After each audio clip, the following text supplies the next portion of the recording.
जी बच्चों अस्सलाम वालेकुम। तो हम लोग क्या पढ़े हैं? We were studying block 8 microbiology bacteriology chapter number 17 from Levinson. Gram positive rods की बात हो रही थी बच्चों। अगर आप लोगों को याद हो तो ग्राम पॉजिटिव रॉड्स के अंदर 5 मेडिकली इंपॉर्टेंट जेनरा होते हैं। कौन कौन से? बैसिलस, क्लॉस्ट्रीडियम, कॉर्निबैक्टीरियम, लिस्टीरिया और गार्डनरेला। ठीक है। अच्छा, अब हमने इसको दूसरे लेक्चर के अंदर आई थिंक मैंने आप लोगों को इसके दूसरे लेक्चर में पढ़ाया था कि कुछ हमारे पास स्पोर फॉर्मिंग होते हैं, कुछ हमारे पास नॉन स्पोर फॉर्मिंग होते हैं। अब स्पोर फॉर्मिंग हमारे पास कौन कौन से होते हैं? बैसिलस और क्लॉस्ट्रीडियम हमारे पास स्पोर फॉर्मिंग होते हैं। नॉन स्पोर फॉर्मिंग के अंदर हमारे पास कॉर्निबैक्टीरियम है, लिस्टीरिया है और गार्डनरेला है। ठीक है, पहले दो स्पोर फॉर्मिंग है और आखिरी तीन वाले हमारे पास क्या है? नॉन स्पोर फॉर्मिंग है। तो अल्हम्दुलिल्लाह जो स्पोर फॉर्मिंग थे वो दोनों हम लोग कंप्लीट कर चुके हैं। बैसिलस के आगे दो डिवीजन होती हैं, बैसिलस एंथ्रासिस होता है, बैसिलस केरियस होता है, ये दोनों भी पढ़ ली। क्लॉस्ट्रीडियम हमारे पास 4 वैरायटी का था। टेटनाई था, बॉचुलिनम था, प्रेफरेंसेस था और डिफिसाइल था। ये हम लोगों ने सारा कवर कर लिया और उम्मीद है आप लोगों को इसकी समझ भी आई होगी। आप लोग मुझे अपना फीडबैक ज़रूर दिया करो बच्चों, कमेंट्स में। चाहे अच्छे, मैं ये नहीं कह रही कि सिर्फ अच्छे कमेंट्स, आप लोगों को कुछ नहीं समझ आ रहा, बुरे कमेंट्स देने हैं, बेशक वो दे दो। मैं खुद को इंप्रूव कर लूँगी ना, मुझे कुछ पता तो चलेगा। आप लोगों का फीडबैक आप लोग चुप करके बस लेक्चर लेते रहते हो या मुझे व्हाट्सएप में भेज देते हो। व्हाट्सएप भी मेरा क्या करेगा ना, आप लोग इसके ऊपर कमेंट करो। ठीक है, इसके अलावा आप कुछ और पढ़ना चाह रहे हो तो मुझे वो भी बताओ। इंशाल्लाह माइनर्स के लेक्चर मैं जल्दी अपलोड कर दूँगी। और ना हाँ बच्चों, आप लोग मेरे ना व्हाट्सएप गाइडलाइंस ग्रुप के अंदर लाजमी ऐड हो जाए, क्योंकि वहाँ पे ना मैं इसके AI जनरेटेड इमेजेस भी शेयर करूँगी। यूट्यूब के ऊपर ठीक से क्वालिटी नहीं आ रही होती ना, तो बच्चे कहते हैं कि आप हमें व्हाट्सएप में शेयर कर दिया करें। इसके अलावा आप मेरा इंस्टा पेज भी फॉलो कर लो, स्टेथो स्टोरीज 01 के नाम से। अच्छा जी, तो हम लोग बात कर रहे थे कि नॉन स्पोर फॉर्मिंग जो ग्राम पॉजिटिव रॉड्स हैं वो कौन कौन से हैं? कॉर्निबैक्टीरियम है, लिस्टीरिया है और गार्डनरेला है। आज इंशाल्लाह हम लोग कॉर्निबैक्टीरियम पढ़ेंगे, अगले दो वीडियोज़ के अंदर हम लिस्टीरिया और गार्डनरेला पढ़ेंगे। अब कॉर्निबैक्टीरियम डिफ्थीरी, इसका पूरा नाम है कॉर्निबैक्टीरियम डिफ्थीरी। नाम से पता चल रहा है कि ये डिफ्थीरिया कॉज कर रहा है। ठीक है, एक ही डिजीज़ है इसकी, डिफ्थीरी से याद रखना है, डिफ्थीरिया। ये चैप्टर इसीलिए मुझे बहुत अच्छा लगता है, इसमें एक डिजीज़ है। अच्छा जी, बाकी सब की तरह ये ग्राम पॉजिटिव रॉड है, अभी बताया कि ये नॉन स्पोर फॉर्मिंग है और टॉक्सिन तो ये प्रोड्यूस करेगा ही करेगा, क्योंकि जो पहले तीन है ना ये हमारे पास टॉक्सिन प्रोड्यूस करते हैं और पहले दो हमारे पास स्पोर फॉर्मिंग है। ठीक हो गया। एक्सोटॉक्सिन ये प्रोड्यूस कर रहा होता है और इसके टॉक्सिन का नाम भी था, डिफ्थीरिया टॉक्सिन ही होता है इसके टॉक्सिन का नाम। ठीक है। अच्छा, मैंने आप लोगों को फर्स्ट लेक्चर के अंदर पढ़ाया था कि जो कॉर्नी बैक्टीरियम है ना, सी से कॉर्नी और सी से क्लब, ये हमारे पास क्लब शेप्ड होता है या फिर LV शेप्ड होता है या फिर चाइनीज़ लेटर्स की फॉर्म में हमें नजर आता है। ठीक है, इसकी मैंने आप लोगों को फर्स्ट भी पिक्चर दिखाई थी, यहाँ बुक से भी दिखा देती हूँ बच्चों। ये देखो L या फिर V शेप्ड का ये होता है। ठीक है, और ऐसा लग रहा है जैसे चाइनीज़ लेटर्स लिखे हुए हैं। और क्लब शेप ये इस तरह का होता है, क्योंकि अगर हम इसको फोकस करके देखें तो ये इस तरह ड्रमस्टिक अपीयरेंस या फिर क्लब की शेप का हमें नजर आता है। अच्छा, क्लब में ख्याल से उसे कहते हैं वो जो गोल्फ के आगे जो गोल्फ की स्टिक होती है ना, उसको शायद कहते हैं। अच्छा खैर, इसकी ना बीडेड अपीयरेंस होती है, अगर हम जूम करके देखें ना तो ऐसे ये बीड्स की फॉर्म में होता है। ठीक है, और मैंने इसकी भी पिक्चर लेके रखी थी, वो भी मैं लाना भूल गई हूँ, सॉरी। मैं व्हाट्सएप में शेयर कर दूंगी। अच्छा, इसकी बीडेड अपीयरेंस होती है और इसके जो बीड्स होते हैं ना बेसिकली वो क्या होते हैं, यहाँ पे हमारे पास ना पॉलीमराइज्ड फॉस्फेट होता है। पॉलीमराइज्ड फॉस्फेट क्यों होता है? इसका एनर्जी सोर्स होता है। अच्छा, ये बात इंपॉर्टेंट नहीं है लेकिन अगली बात इंपॉर्टेंट है।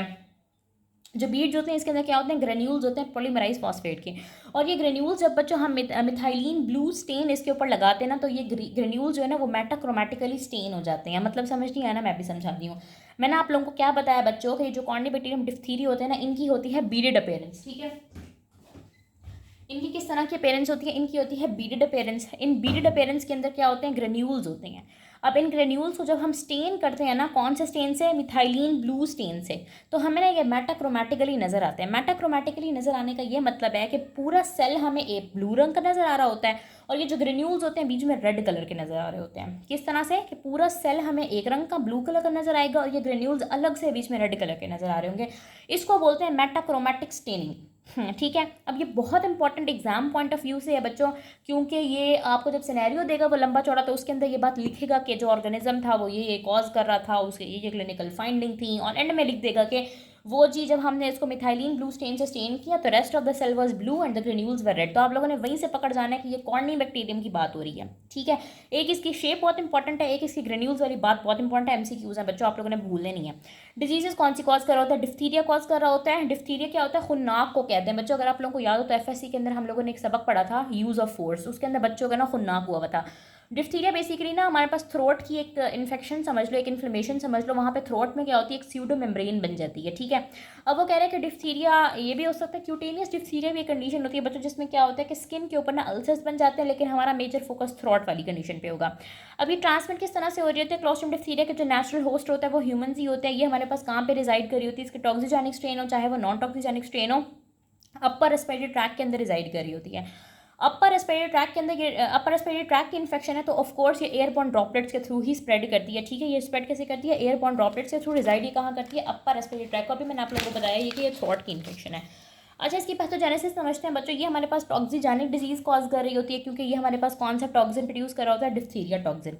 अच्छा, वो कह रहे हैं कि पैथोजेनेसिस के लिए एक तो एक्सोटॉक्सिन की प्रोडक्शन बहुत ज़रूरी है, लेकिन साथ में इन्वेजिवनेस भी बहुत ज़रूरी है। इन्वेजिवनेस का ये मतलब होता है कि थ्रॉट या जो भी जगह जहाँ पे उस ऑर्गेनिज्म ने डिजीज़ कॉज करी है वहाँ पे वो जाके अपनी इस्टेब्लिश हो, अपनी एक बादशाहत कायम करे, उसको इन्वेजन बोलते हैं, ठीक है। तो वो इन्वेजिव भी होता है इसका, ये जो क्लोस्ट्रिडियम डिप्थीरी है, कॉर्निबैक्टीरियम डिप्थीरी है, ये इन्वेजिव भी होता है, ये टॉक्सिन भी प्रोड्यूस कर रहा होता है। तो सबसे पहले ये कॉलोनाइज करेगा, यानी कि establish and maintain it self in the throat, और उसके बाद ये डिप्थीरिया टॉक्सिन प्रोड्यूस करेगा।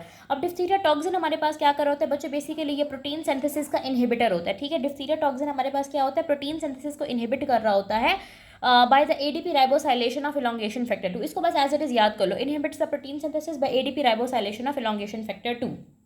अच्छा, अब ये टॉक्सिन बेसिकली हमारे पास दो सब यूनिट का बना हुआ होता है। एक होता है एक्टिव सब यूनिट या ए सब यूनिट, एक होता है बाइंडिंग सब यूनिट या फिर बी सब यूनिट। अगर आप लोगों को याद हो तो ये चीज़ हमने कहीं और भी पढ़ी थी। ये चीज़ बच्चों हम लोगों ने बैसिलस एंथ्रासिस के अंदर पढ़ी थी, जहाँ पे एक्टिव सब यूनिट की एंजाइमेटिक एक्टिविटी और बाइंडिंग सब यूनिट बाइंडिंग का काम दे रहा था, वहाँ पे एक प्रोटीन एंटीजन भी था। तो सेम चीज़ है बच्चों, एक्टिव सब यूनिट की एंजाइमेटिक एक्टिविटी और binding subunit binding of the toxin to glycoprotein receptors on the cell membrane. तो बच्चों अभी तक मैंने क्या बात की है? हम लोग पढ़ क्या रहे हैं? हम लोग कॉर्निबैक्टीरियम डिप्थीरी के बारे में पढ़ रहे हैं, जिसकी क्लब शेप्ड आप लोगों ने याद रखनी, और साथ में अपने याद रखना है कि ये मेटाक्रोमेटिकली स्टेन होता है। डिजीज कौन सी कॉज करता है? डिप्थीरिया कॉज करता है। ट्रांसमिट किस तरह से हो रहा होता है? एयरबॉर्न ड्रॉपलेट के थ्रू ये फैल रहा होता है, रिजाइड कर रहा होता है अपर रेस्पिरेटरी ट्रैक को, ठीक है। पैथोजेनेसिस क्या है बच्चों के? टॉक्सिन जो है ना वो इन्वेजिव भी होता है और एक्सोटॉक्सिन भी प्रोड्यूस कर रहा होता है। डिप्थीरिया टॉक्सिन इसको कहते हैं, और इसके दो सब यूनिट होते हैं, एक होता है एक्टिव सब यूनिट, एक होता है बाइंडिंग सब यूनिट। और ये डिप्थीरिया टॉक्सिन का मैकेनिज्म ऑफ एक्शन क्या है कि ये इनहिबिट कर रहा होता है protein synthesis by the ADP ribosylation of, हाय अल्लाह मैं थक गई, inhibits protein synthesis by the ADP ribosylation of elongation factor 2।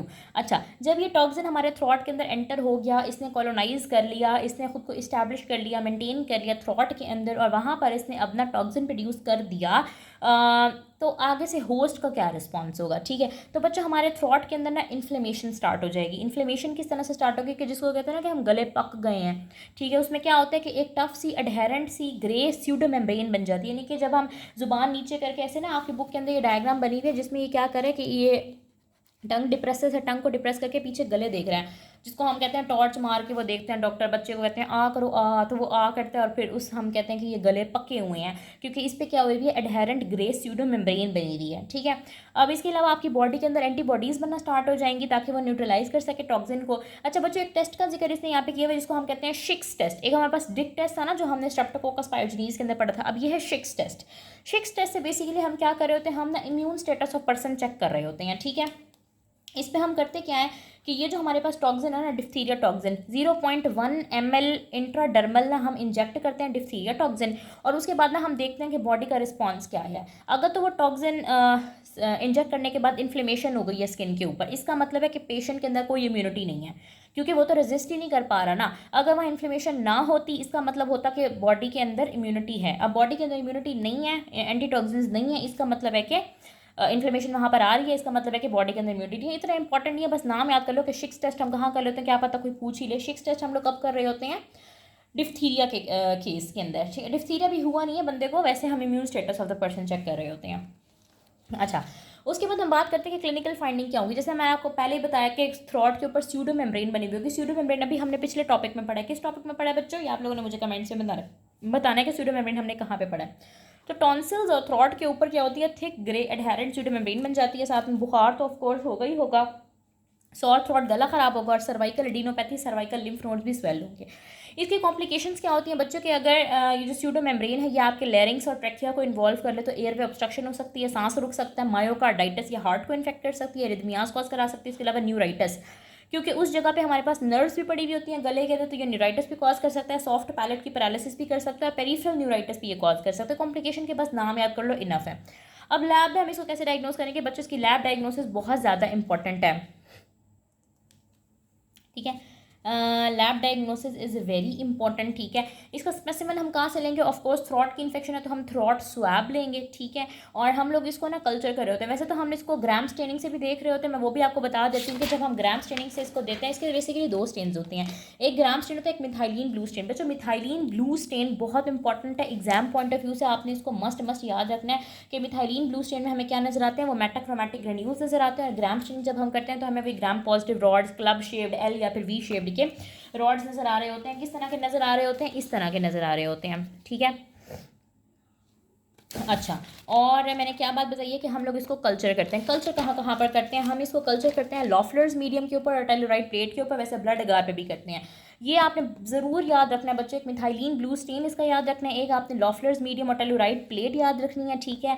और आपने इसके अंदर से क्या याद रखना है? आपने इसके अंदर याद रखना है कि थ्रॉट के ऊपर मेम्ब्रेन बन जाती है, ठीक है। इसकी कॉम्प्लिकेशंस याद रखनी है आपने, इसके जो टॉक्सिन है इसका स्ट्रक्चर याद करना है, ठीक है। और बस ये क्लब शेप भी याद रखना है। बस ये चीज़ें जो एमसीक्यू पॉइंट ऑफ व्यू के लिए ज़्यादा इंपॉर्टेंट है। तो कल्चर हम इसको कर रहे होते हैं लॉफलर्स मीडियम के ऊपर। लॉफलर्स मीडियम बेसिकली एक एनरिच मीडियम होता है जिसपे क्या होता है कि मेटाक्रोमैटिक ग्रेन्यूल्स की फॉर्मेशन को इन्हांस करता है।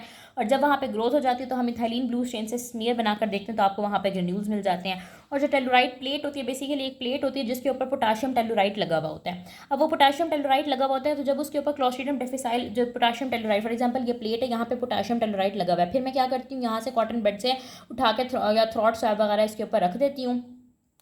उससे क्या होगा कि वहाँ पे जब कॉलोनी उगेगी ना तो वो जो क्लोस्ट्रिडियम डिफिसाइल होगा ना वो इस पोटाशियम टेलुराइड को रिड्यूस कर देगा एलिमेंटल टेलुराइड के अंदर, और हमें जो कॉलोनी होगी वो ब्लैक या फिर ग्रे ब्लैक कलर की नजर आएगी। वो कहते हैं कि ये टेल टेल स्टोरी होती है, यानी कि ये इतना काफ़ी होता है बताने के लिए कि ये तो डिफ्थीरिया ही है। ठीक हो क्या बच्चों? तो आप लोगों ने यहाँ से इसके लैब डायग्नोसिस लाजमी याद रखना है। लॉफलर्स मीडियम टेलुराइड प्लेट याद रखनी है, इसकी शेप याद रखनी है, आपने मिथाइलिन ब्लू स्टेन याद रखना है, आपने thick adherent grey pseudo membrane याद रखनी है, इसकी कॉम्प्लिकेशन याद करनी है, एयरवे ऑब्स्ट्रक्शन है, मायोकार्डाइटिस और न्यूराइटिस है, ठीक है। आमना से याद रखो, AMN है ना, आगे ए की कमी है, बस एयरवे ऑब्स्ट्रक्शन, मायोकार्डाइटिस और न्यूराइटिस।